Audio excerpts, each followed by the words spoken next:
নমস্কাৰ আসসালামু আলাইকুম বন্ধু বান্ধৱী সকল আশা কৰো আপোনালোকে সকলে ভালে আছে বিগত কিছু দিনৰ পৰা মই লক্ষ্য কৰিছো যে সমগ্ৰ অসম জুৰি আৰটিআই সংক্ৰান্ত যিবিলাক সেকেন্ড আপিল কৰা হৈছিল সেই সেকেন্ড আপিল বিলাক অসম তথ্য আয়োগৰ পৰা ৰিটাৰ্ণ কৰি দিয়া হৈছে কিয়নো সেই সেকেন্ড আপিল বিলাক as per rule and as per act মতে হেখিনি হোৱা নাছিল Some deficiencies was there at the time of drafting the second appeal. That's why the Assam Information Commissioner has returned many second appeals to their concerned appellant. Ekito dekha paisu mor hoite bahut manuhe jogajog korisil mok WhatsAppor joriyete hei second appeal bilak asolote kio return hol hekhini mok obogoto korile aru মোৰো এটা দুটা আপিল return হৈছে কিছুমান ডেফিচিয়েন্সিছ আছিল মোৰো তো যি নহওক পৰৱৰ্তী সময়ত হেইবোৰ ভালকৈ চেষ্টা কৰি আকৌ হেইবোৰ কৰি আছো অসুবিধা নাই গতিকে আসলতে যিবিলাক সেকেন্ড আপিল ৰিটাৰ্ণ কৰা হৈছে হেইবোৰ আপোনালোকে চাব তাত আসলতে কি লিখা আছে তাত একচুয়ালি দুটা ৰুলছৰ বিষয়ে উল্লেখ কৰা আছে ৰুলছ নম্বৰ 1 হৈছে The Assam State Information Commission Appeal Procedure Rules 2005 আপনি সেকেন্ড আপিল ড্রাফটিং কৰাৰ সময়ত এই ৰুলটো আপনি পঢ়িব লাগিব তাৰ পিছত আৰু এটা ৰুল দিয়া হৈছে অৰ দিয়া আছে The Assam Information Commission Management and Regulation Order 2007 এই 2005 and 2007 or এই দুখন রুল এন্ড অর্ডার আপনি ফলো কৰি সেকেন্ড আপিল তো আপনি ড্ৰাফট কৰিব লাগিব তেতিয়া হলেহে registrar of information commissioner Assam satisfy হ'ব তাৰ পিছত স্ক্ৰুটিনি হৈ যোৱাৰ পিছতহে আপোনাক সেকেন্ড আপিলৰ শুনানিৰ বাবে আপোনাক তাতে মাতিব এইটো হল নিয়ম গতিকে আসলতে কেনেকুৱা ধৰণৰ ডেফিচিয়েন্সিছ মানে কি বস্তু আপোনালোকে উল্লেখ কৰা নাছিল যাৰ কাৰণে আপোনালোকৰ সেকেন্ড আপিল ৰিটাৰ্ণ কৰা হল হে আপোনালোকক অৱগত কৰিবলৈ ওলাইছো তো আকৌ এবাৰ 2005 ৰ ৰুলটো মই কৈ দিছো The Assam State Information Commission Appeal Procedure Rules 2005 এই ৰুলত টোটাল 7 সেকশনস আছে সেকশন 3 ইয়াত কোৱা হৈছে 3 ৰ আগত আৰু এটা কথা কৈছো commission Here commission means Assam State Information Commission. That means Okhom Totho Ayog. Jot ami second appeal koru. Gotike second appeal jot koru hetu eta court hoy eta civil court. Gotike he courtot ami second appeal koriboloi mane olaisu. Adalotot jenekoi asolete case bor bonoa hoy gotike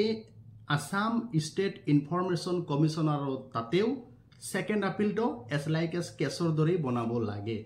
আপুনি যদি পুংখানুপুংখভাৱে তাত উল্লেখ কৰিছে আপোনাৰ second আপিল return হ'ব নোৱাৰে গতিকে এই ভিডিওটোৰ জৰিয়তে আপোনালোকক এইটো বাৰ্তাই দিব বিচাৰিছো যেতিয়া আপোনালোকে সেকেন্ড আপিল ড্ৰাফটিং কৰিব এই কথাখিনি মনত ৰাখিব এই 2005 ৰ ৰুলছত কোৱা হৈছে সেকশন 3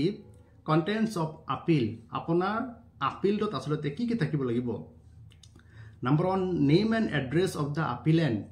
Appellant যিজন থাকিব আপুনি বা মই appellant দৰখাস্তকাৰী দ্বিতীয় আপিলকাৰী সেই appellantor নেম এণ্ড পোস্টেল এড্ৰেছটো থাকিব লাগিব তাতে আপোনাৰ ইমেইলটো বৰ্তমান কম্পালসৰি ইমেইল আপুনি দিব লাগিব WhatsApp নম্বৰ আপুনি দিব লাগিব তাৰ পিছত আপোনাৰ পোস্টেল এড্ৰেছ মানে পিন কোড নাম্বাৰ হেটো আপুনি মেনশন কৰিব লাগিব name and address of da PIO that means Public Information Officer আপুনি কোনটো লোকতথ্য বিষয়ৰ ওচৰত আপুনি আপোনাৰ আৰটি আবেদনখন দাখিল কৰিছিল তাৰ ডিটেইলছ দিব লাগিব name and postal address of the public information officer তাৰ পিছত details of order against appeal is made date and PIO who first order আপুনি যে সেকেন্ড আপিল কৰিলে কোনটো অৰ্ডাৰৰ এগেইনষ্টত ফাৰ্ষ্ট আপিলটো কৰাৰ পিছতহে আপুনি সেকেন্ড আপিল কৰিলে গতিকে ইয়াতে আপোনাৰ ডিটেইলছ অফ অৰ্ডাৰ মানে ফাৰ্ষ্ট আপিলত কেনেকৈ অৰ্ডাৰ হৈছে সেই অৰ্ডাৰছৰ বিষয়ে আপুনি মেনশন কৰিব লাগিব against appeal is made first অৰ্ডাৰৰ মানে হোৱাৰ পিছত আপুনি সেকেন্ড আপিল কৰিলে সেই ডিটেইলছখিনি আপুনি লিখিব লাগিব তাৰপিছত brief facts leading to appeal আপুনি যে আপিলটো কৰিলে ইয়াৰ ব্ৰিফ ফ্যাক্টসটো আপুনি উল্লেখ কৰিব লাগিব প্ৰেয়াৰ অৰ ৰিলিফ শৰ্ট আপুনি আসলে সেকেন্ড আপিলৰ জৰিয়তে আপুনি কি বিচাৰিছে কি মানে প্ৰেয়াৰটো বিচাৰিছে কি ৰিলিফ আপুনি বিচাৰিছে হেটো আপুনি উল্লেখ কৰিব লাগিব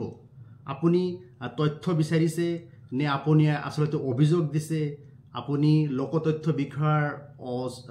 ওপৰত এটা পেনাল্টি ইম্পোজ কৰা হোক under section 20 of RTA Act 2005 অৰ মতে এই কথাখিনি আপুনি সেকেন্ড আপিলত উল্লেখ কৰিব লাগিব তাৰপিছত provision of the act and rules আপুনি সেকেন্ড আপিল কৰিছে কোনটো প্ৰভিজনত আপুনি হেটো কৰিছে হেটো মেনশন কৰিব লাগিব আপুনি পেনাল্টি ইম্পোজ হোৱাটো বিচাৰিছে কোনটো এক্ট বা অৰ্ডাৰৰ ওপৰত হেটো আপুনি লিখিব লাগিব আপুনি সেকেন্ড আপিলৰ তথ্য বিচাৰিছে গতিকে কোনটো প্ৰভিজন অৰ্ডাৰৰ ওপৰত বিচাৰিছে সেইখিনি কথা আপোনালোকে তাতে লিখিব লাগিব তাৰপিছত লাষ্টলি ভেৰিফিকেশন অফ দা আপিলেণ্ট আৰু আপোনাৰ এটা ভেৰিফিকেশন লিখিব লাগিব লাষ্টত তলত মানে প্ৰেয়াৰখিনি লিখাৰ পিছত আপোনাৰ এটা ভেৰিফিকেশন থাকিব লাগিব আৰু ভেৰিফিকেশনত কি থাকিব লাগিব হেয়া মই আপোনালোকক কৈ দিছো আৰু আপোনালোকৰ যেটো লেটাৰ গৈছে সেকেন্ড আপিলখন ৰিটাৰ্ণ কৰি দিয়া আছে সেই লেটাৰৰ তলত লিখা আছে ভেৰিফিকেশনত আপনি এইটোই ক'ব লাগিব যে মই সেকেন্ড আপিলৰ জৰিয়তে যিখিনি তথ্য ডকুমেন্টছ এবোৰ আমি সাবমিট কৰিলো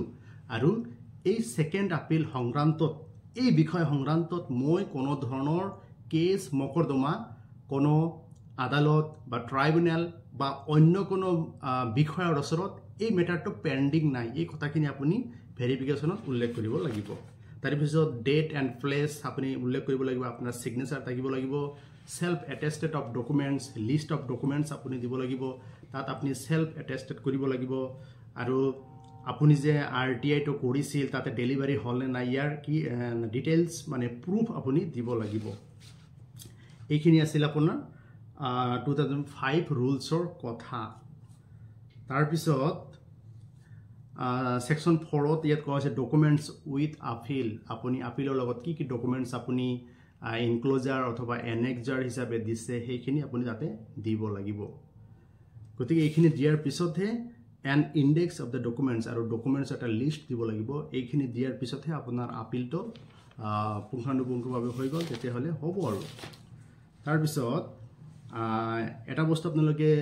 লিখিব লাগিব আপুনি যেটো আপিল সেকেন্ড আপিলটো কৰিলে এটো আসলতে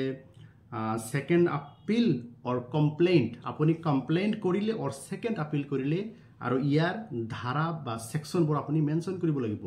যদি আপুনি সেকেন্ড আপিল কৰিছে আন্ডাৰ সেকশন 19 সাব ক্লজ 3 মনত ৰাখিব first appeal 19 sub clause 1 of RTA Act 2005 আৰু সেকেন্ড আপিলটো হৈছে 19 sub clause 3 of RTA Act 2005 আৰু আপোনাৰ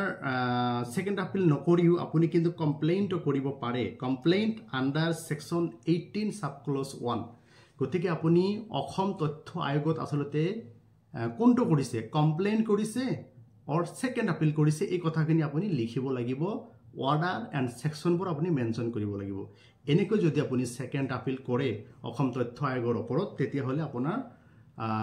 সেকেন্ড আপিলটো শুদ্ধ হ'ব শুদ্ধ হোৱাৰ পিছত আপোনাৰ এটো স্ক্ৰুটিনি হ'ব স্ক্ৰুটিনি হোৱাৰ পিছত আপোনাক একসেপ্ট কৰিব একসেপ্ট কৰাৰ পিছত আপোনাক লেটাৰ দি আপোনাক মাতিব আৰু আপোনাৰ বিৰোধী পক্ষৰ লোকতথ্য বিষয়জনক মাতিব এটা হিয়াৰিং অনুষ্ঠিত কৰি এটা ৰিজন অৰ্ডাৰ পাস কৰিব এইখিনি আছিল অসম তথ্য আয়োগ আসাম ইনফৰমেশন কমিশনাৰ তাত সেকেন্ড আপিল RTA সেকেন্ড আপিল কেনেকৈ কৰিব লাগে হেয়া মই চমুকৈ বুজাই দিলো যদি আপোনালোকৰ ভাল লাগে নিশ্চয় লাইক কমেন্ট আৰু শেয়াৰ কৰিব